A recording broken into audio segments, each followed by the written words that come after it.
স্ত্রীকে বলে গেছে, রে স্ত্রী, অর্থের অভাব হলে তুমি সেদিন আল্লাহ তোমার অর্থের ব্যবস্থা করে দিবেন। তাহলে একটি পরিবারকে প্রতিষ্ঠিত করা, আর আরেকটি মরা মানুষকে তার জীবন্ত হয়ে জীবিত করে আল্লাহ পাক রব্বুল আলামিন তার ভিতরে জীবন সৃষ্টি করে আবার নতুন করে কথা বলার শক্তি সৃষ্টি করা, এটা আল্লাহর কুদরতি ক্ষমতা কিনা?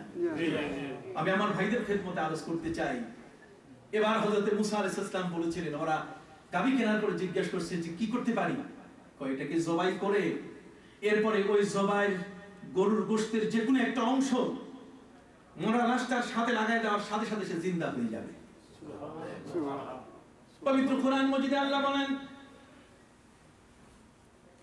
এই জগতের মধ্যে যেই পশুটাকে তোমরা জবাই করেছো তার আগে তোমরা একটা মানুষকে হত্যা করে বিপদে পড়েছিলে। ওয়াইদ কাতালতুম নাফসান ফাদদারাতুম ফিহা ওয়াল্লাহু মুখরিজুম মা কুনতুম তাকতুমুন। তোমরা যে জিনিসটাকে গোপন করেছো আমি আল্লাহ সেই জিনিসটাকে বের করব। সুবহানাল্লাহ। কিন্তু বের হচ্ছে একজন নবীর মাধ্যমে। বলুন, বের হচ্ছে কার মাধ্যমে? নবীর মাধ্যমে। এবং সেই নবীর মাধ্যমে যে কোনো মরা মানুষকে জিন্দা করা। যখনই গরুর গোশতটা তার গায়ে লাগা হলো, ফাকুলনা দরিবুহু বিবাদিহা কাযালিকা ইউহিল্লাহুল মাউতা।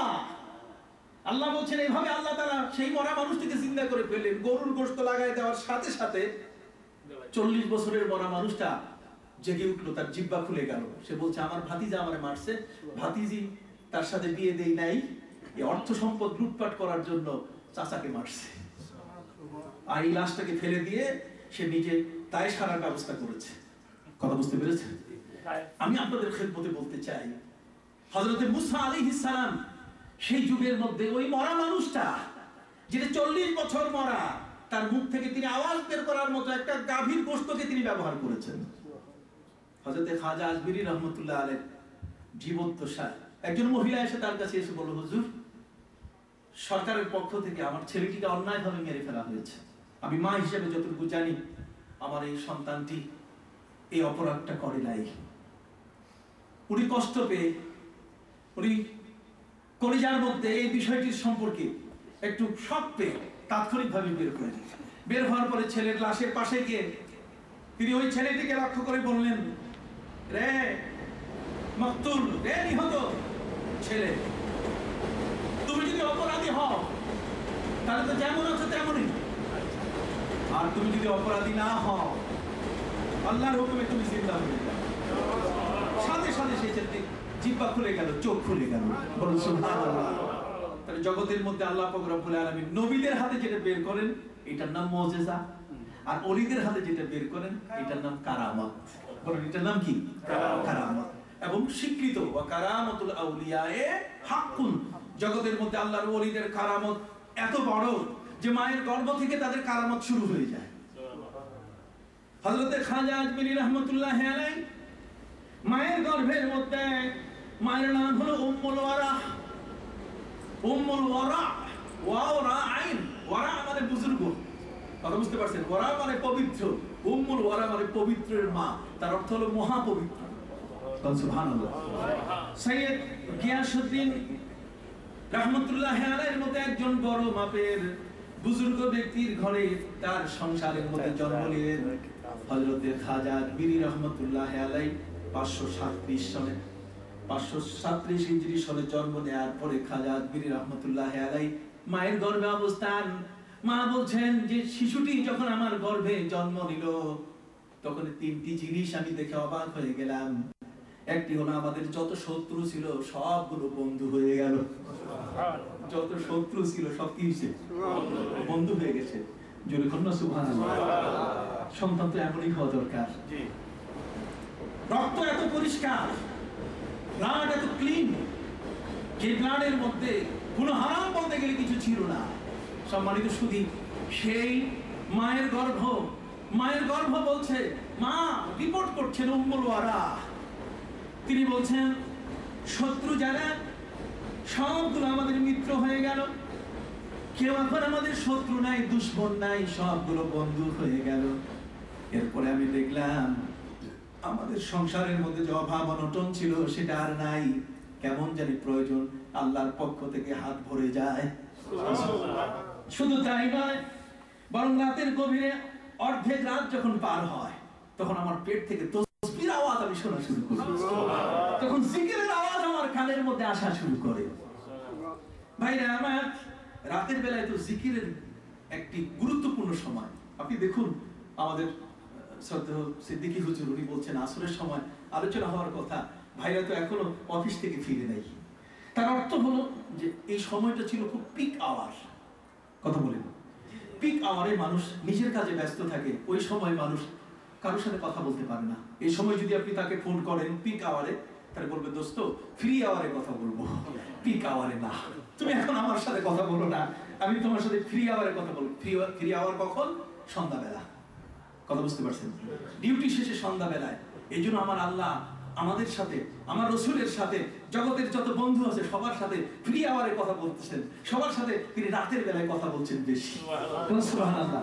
পবিত্র কুরআন মজিদে আল্লাহ পাক রব্বুল আলামিন যত বন্ধুর সাথে তিনি কথা বলেছেন, যত ওলির সাথে, তার একটা রেকর্ড তিনি দিয়েছেন কোরআনে। আমার আল্লাহ বলেন ওয়াল্লাযীনা ইয়াবিতুনা লিরাব্বিহিম সুজদান ওয়া কিয়ামা। আল্লাহ বলেন আমার কিছু বন্ধু আছে যারা রাতের বেলায় সিজদা দিয়ে আমার সাথে কথা বলে।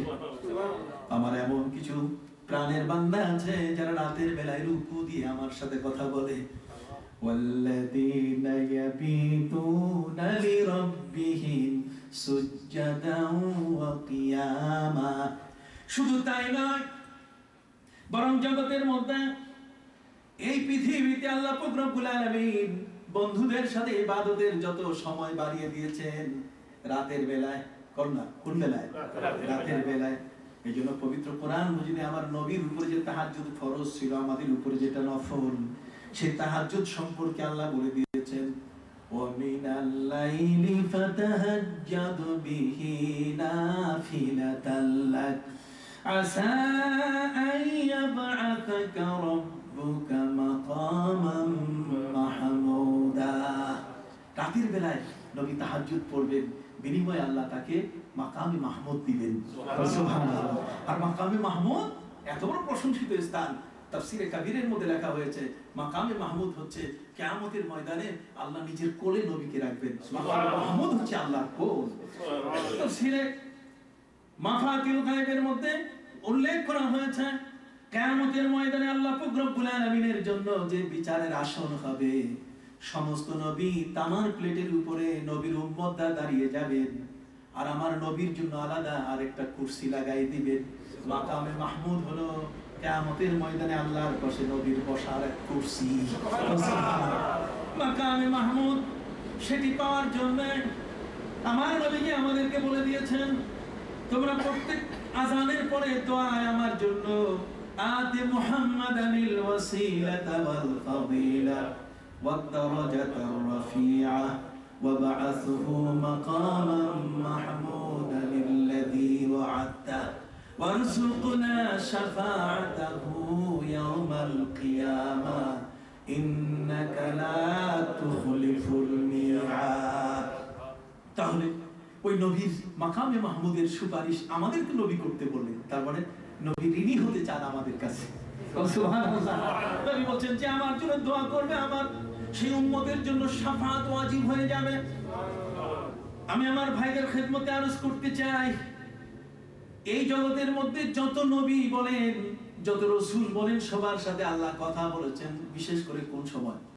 রাতের বেলায়। নবীর মেরাজও হয়েছে কোন সময়?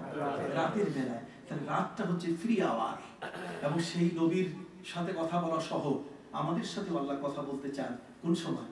রাতের বেলায়। এই জন্য সাহাবায়ে কেরাম দিনের বেলায় ছিলেন তারা কর্মব্যস্ত মানুষ। কথা বুঝতে পারছেন? ফরসানুন নাহার ছিলেন তারা, আর রাতের বেলায় ছিলেন আল্লাহর ইবাদতকারী। কন্যা সুবহানাল্লাহ। সেই সাহাবায়ে কেরামের চরিত্র আদলে খাজা মঈনুদ্দিন চিশতি আজমিরি রাহমাতুল্লাহি আলাইহি জন্ম নিচ্ছেন। জন্ম নেওয়ার মুহূর্তে মায়ের গর্ভে তাসবিহর আওয়াজ আসছে।